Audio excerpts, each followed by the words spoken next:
5월 대선을 향한 경선전에 막이 올랐습니다. 출마 러시인 자유한국당은 경선 룰 진통으로 이인재, 김문수 후보가 경선 보이콧을 외칩니다. 홍준표 경남지사는 본경선 직행을 노리고 친박의 러브콜을 받는 황교안 대행은 뒤늦게 뛰어들지 고민합니다. 옆 라인에선 유승민 의원이 손학규 전 대표와 연대를 모색하고 안철수 전 대표는 경선을 빨리 치르자고 옥신각신합니다. 김종인 전 대표, 개헌과 제3지대 연대를 기치로 통합결선을 모색하는데 민주당에 맞선 통합리그 과연 뜰 수 있을까요? 네, 겨울에 좀 추우시겠습니다. 정치 속보기 오늘도 TV조선 배성규 정치부장 나와 있습니다. 네, 어서 오십시오. 네. 저기 민주당 경선은 이제 뭐 본격화되고 있습니다. 네. 근데 다른 당들은 아직 경선 일정도 마무리하지 않은 것 같은데 네. 지금 어떻습니까? 특히 자유한국당 상황이 좀 흥미롭습니다. 네, 그렇죠. 이인재, 김문수 주자들, 대권 주자들은 뭐 황교안 대행 너무 봐주려고 그러는 거 아니냐. 네. 경선 룰에 이의 제기했죠. 참여합니까, 네, 그렇죠. 안 합니까? 지금 이 예비 경선 치른 이후에도 본경선에 신규 참여할 수 있도록 한다. 이런 네. 얘기가 나오니까 이것이 바로 이 황교안 대행한테 길을 열어주는 네. 일종의 특혜이자 지름길 아니냐. 그래서 지금 이 논란이 거세지고 있는데 결론적으로 보면 경선 파행까지 가진 않을 것 같습니다. 이 예비 경선일이 17일인데 이 예비 경선을 뒤로 밀어서 황 대행한테 실질적인 출마 여유를 주면 되지 않겠느냐. 그 여유를 줬는데도 황 대행이 안 나오면 이거는 안 나온다는 얘기다라는 얘기를 하는 거죠. 자, 그런데 말이죠. 홍준표 지사, 경남지사 네. 좀 빨라요, 보면. 네. 그러니까 자기도 그러면은 본경선에 바로 가지 뭐 예비 경선 안 하겠다. 뭐 이런 이야기 한 거 아닙니까, 지금? 그렇죠. 이 홍 지사가 오늘 이번 토요일에 자신이 출마를 하겠다고 선언을 했는데 네. 결국 예비 경선 안 치르고 본경선으로 바로 가겠다. 근데 이것은 바로 황교안 대행한테 열어준 지름길을 나도 이용하겠다 이건데 네. 이 결국 두 가지의 이중포석입니다. 그리고 나도 황교안과 똑같은 같은 급이다. 특혜를 받을 수 있는 자격이 있는 사람이다. 예. 또 한 가지는 그 특혜 조치 내가 감으로써 무력화시키겠다. 이 홍준표다운 상당히 네. 역발상이라고 볼 수 있습니다. 글쎄요, 홍 지사가 좀 빠르긴 빨라요. 네. 자, 그런데 가장 궁금한 거, 황교안 대행이 나올 거냐 안 나올 거냐. 그게 네. 지금 최대의 관심 아닙니까? 맞습니다.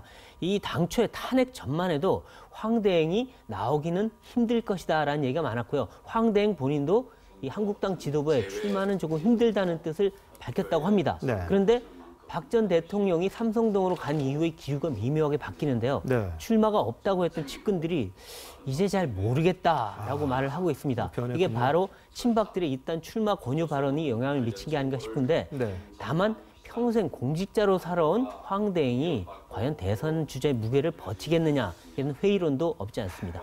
예전에 여러분들이 그런 경우가 있긴 했죠. 그렇죠. 네. 자, 그런데 말이죠. 황 대행이 출마하느냐 아니느냐. 네.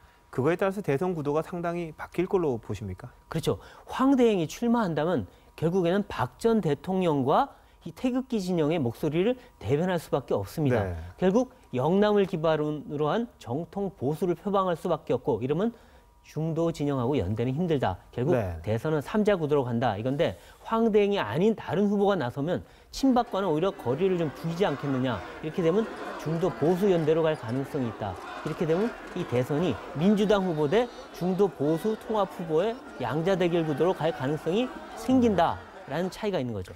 네, 그럼 황 대행이 나올 경우엔 조금 더 이렇게 다자 구도가 될 수 있다 이런 그렇죠. 전망이군요.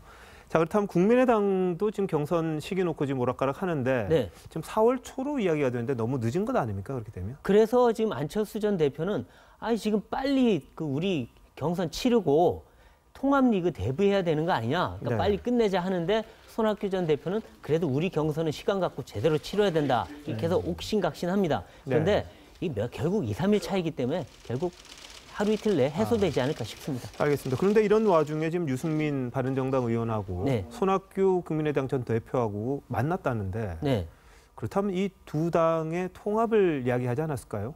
네. 결국에는 이 어떤 개헌을 기치로 한 그 큰 틀의 그 연대 네. 이 얘기를 하긴 했을 텐데 예.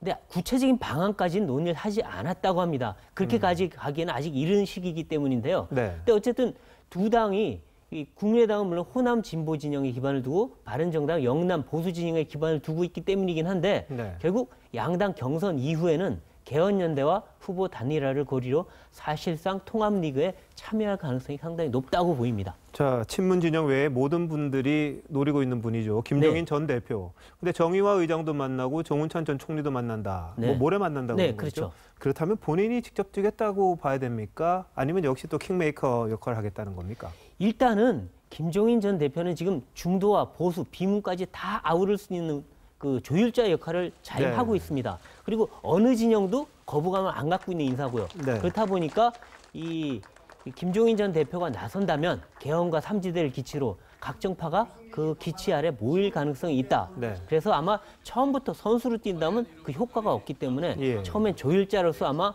할 것이고 그게 네. 순교자 발언을 한 게 그 이유가 아닌가 싶은데 결국 처음엔 조율자로 가다가 반응이 좋으면 선수로 뛰는 거죠. 아, 그런가요? 네. 한번 노려볼 수도 있겠군요. 네, 그러면. 그 가능성을 배제할 수는 없습니다. 근데 결국은 또 조율자 역할을 한다는 것, 또 비문 진영의 통합을 한다는 것, 또 역시 개헌, 제3지대 네. 이런 이야기가 여전히 이렇게 맞습니다. 잠복을 하고 있는데 네. 그런 통합 리그가 실제로 열릴까요? 네, 그거의 첫 번째 관건은 역시 황교안 대행에 달려 있습니다. 황 대행이 출마하면 통합리그는 사실상 물 건너가지 않겠느냐는 전망이 많고요. 네. 황 대행이 안 나온다면 일단 한국당, 국민의당, 바른정당이 각계 전투를 치른 후에 네. 4월 초중순에 통합리그를 모색하기 위한 원탁 테이블에 앉을 것이다. 그 인적 접합체는 아마 각 당에서 김종인, 손학규, 김무성 이런 인사들이 될 것이고 물적 접합체는 역시 개헌과 반문이다 이런 건데 결국 대선 이후에 각 정파가 연정을 하고 네. 그리고 분권형 개헌도 약속을 해서 추진한다. 네. 이렇게 된다면 통합리그에 테이블에 앉을 가능성이 굉장히 높아 보인다 이런 건데요. 다만 노선도 다르고 인적 구성도 다른 이 글쎄요. 각 정파가 현실적으로 이걸 해낼 수 있겠느냐 여기에 대해서는 회의론도 적지가 않습니다. 역시 대통령 선거는 보면 뭐 세력보다는 인물 위주의 다툼이 결국 되니까 인물로 가긴 가는데 예. 또 진영 싸움도 있기 때문에 끝까지 하여튼 눈을 떼면 뭐 떼지 않고 봐야 되는 그런 게 우리나라 대선이 아닌가 싶습니다. 네, 알겠습니다. 배 부장 오늘 잘 들었습니다. 네.